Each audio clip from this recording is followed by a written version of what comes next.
Sovet dövründə Özbəkistanın yemişi çox məşhuruymuş. Bizdəkindən daha uzundur, böyükdür belə. Mən Özbəkistana gələcəyimi deyəndə iş yoldaşımız Elşad müəllim var. Dedi ki, özbəklərin yemişindən də yeyərsən orada.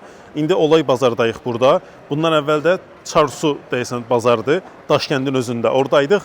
Orada da gəzdikcə ora daha belə meyvə tərəvəz ağırlıqlı idi. Çoxlu belə kolxoz bazarı kimi idi da biraz. Yemək mədəniyyətində belə maraqlı tərəf var ki, deməli masanın üstündə yemək gəlmədən əvvəl meyvə olur. Yeməkdən sonra da meyvə gəlir. Soruşdum ki, bu bizə özəl qonaqpərvərlikdirmi? Dedilər ki, yox. Bu standart hələ xüsusilə qarpız yemiş sezonunda masanın üstündə mütləq qarpız yemiş olur. Yemişi üstündə bir nanə budağı ilə servis eləyirlər. O yemişə dadı düşür, yəni doğrayandan sonra nanə qoyurlar. İndi mən qayıdandan sonra yoxlayacağam görək üstünə nanə qoyanda bizdəki yemişlərin də dadı elə qəşəng olurmu, yoxsa bura xaslımı deyə.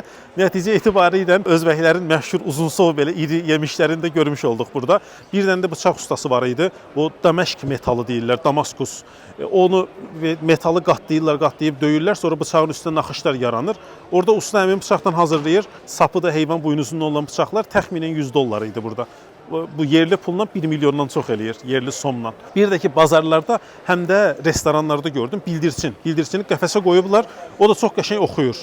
Yəni həm satırlar, həm Özbək plovun qırağında bildirçin yumurtası verirlər, həm də belə o estetik üçün, səsindən ötürü oxusun deyə bəsləyirlər. Bu bazarda indi yoxdur, burada səsi gəlmir. Bayaqkində amma ki, o adı yadımdan çıxdı bazarın, o birisində var idi qəfəslərdə.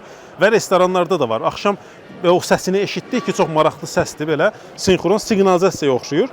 Sonra dedik ki, olmaz da hər halda. Belə, hələ ki Özbəkistana gəzirik, Daşkənddəyik.